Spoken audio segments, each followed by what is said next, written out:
Okay, here we go. I'm gonna try and make a good video this time. I've tried a few other times too.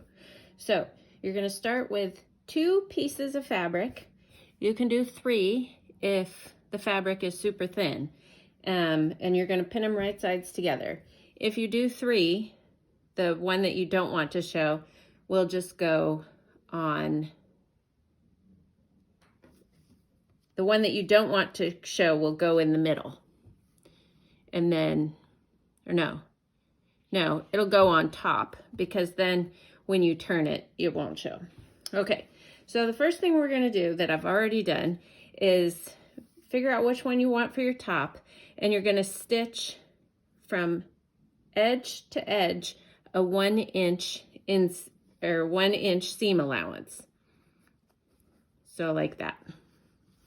Now that you've got that, we're going to take your wire, and I have this wire that's been sitting around in my Someday I'll Need It box, and finally I need it. But this is basically a twisty, or you could use whatever, a pipe cleaner or whatever you might happen to have. So you're going to open up the seam allowance, and you're going to put this guy as close to the stitch as you can. And then you're going to pin it in place. I usually take 3 pins to pin it in place so it doesn't move around. Other videos will tell you to do this differently, and I did it differently in the beginning, but I found that I like doing it this way. It's a little bit easier, and the wire is in the right place then. So now that that's in there and pinned, I'm going to stitch. It doesn't have to be edge to edge this time, just to keep that in its place. Just as close as I can, I'll stitch it to the wire, but not going over the wire.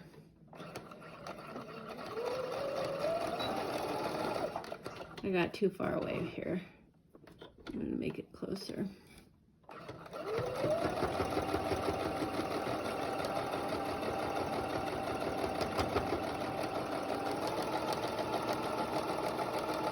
It just is a little bit easier to do it this way than to try to stick it in later, I think. Okay, so I just have that stitched in. It doesn't matter how it looks because you're not even going to see it. Now that I've got that,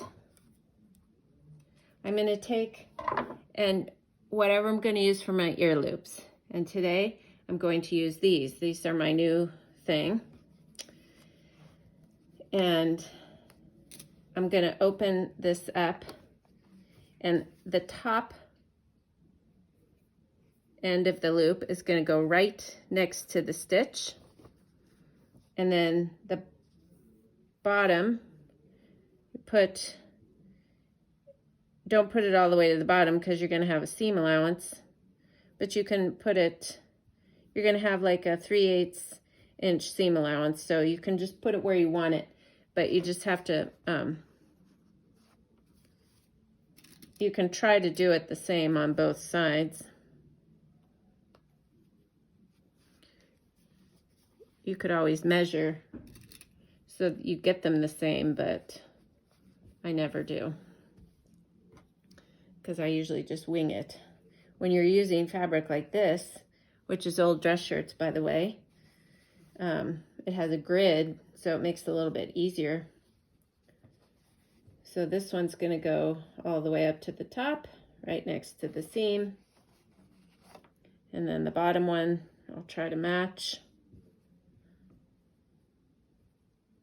The thing is, you just want to make sure that as you're sewing along the side, all this stuff in the middle stays in the middle and it doesn't get sewn where it's not supposed to get sewn. You know what I mean? Stitch these in place.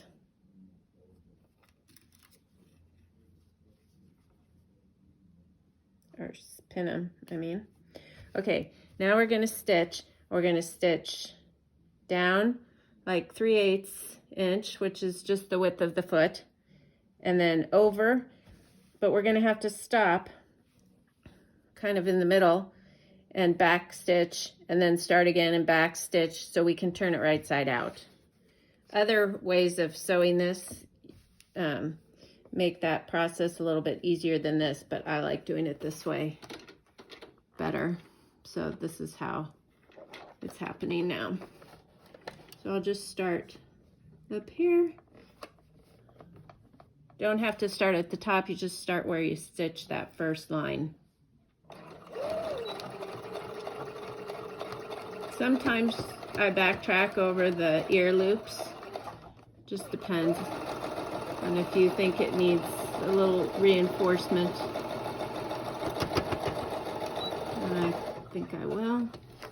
And then down here, we just have to remember to stop at some point,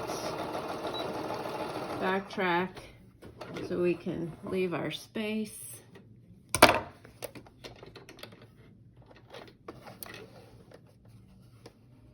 Try to pick up at the same level. Make sure we don't get those loops.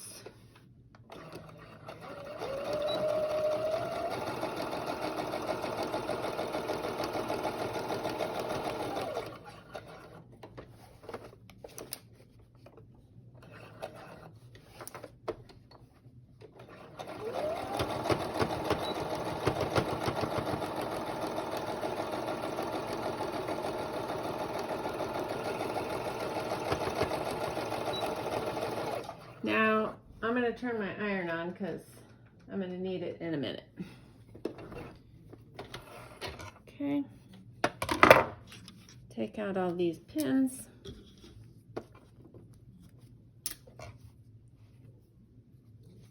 Now we're going to turn it right side out.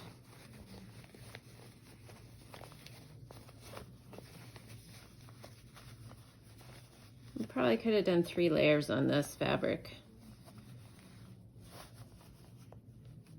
but it'll be okay.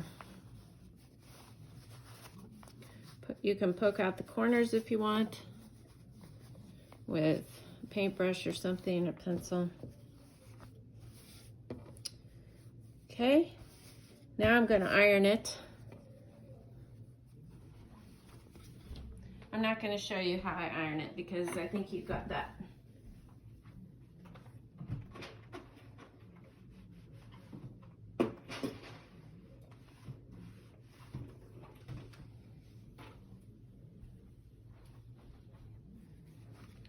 Okay,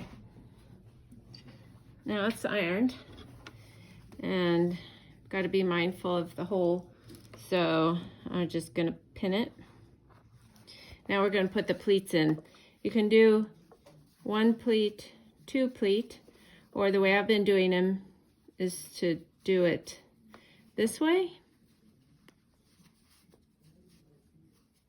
I kind of like it this way. And then pin it. I hope you can see what I'm doing. And pin it. And then pleat the other side and just try to get it about the same. And then usually I flip it over. I hope you can see it. And pin it.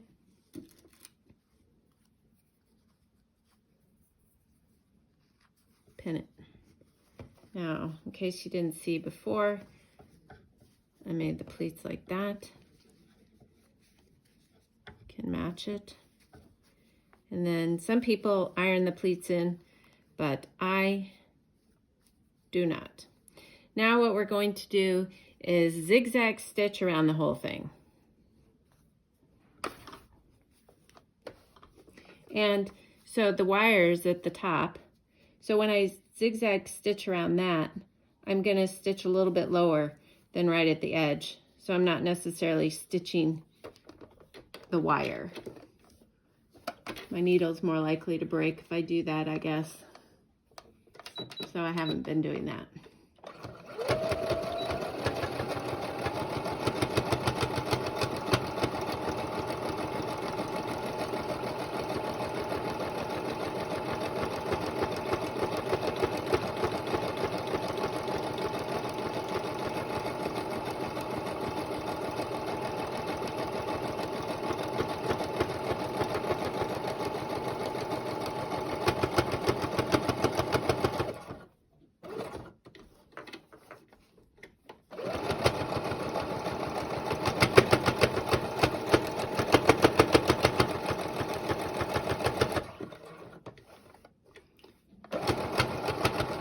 pattern works with whatever type of ear loop or tie that you want to use. You just have to decide that. And then it goes in the same way. You could attach them afterwards, but then it shows on the outside and it's not quite as comfortable to your face.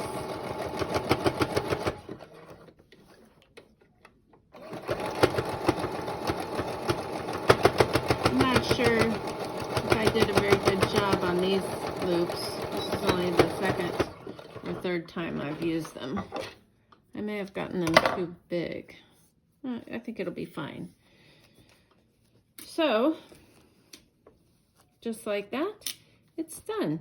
Here's the top with the wire and my newfangled adjustable loops that I really like. Reversible.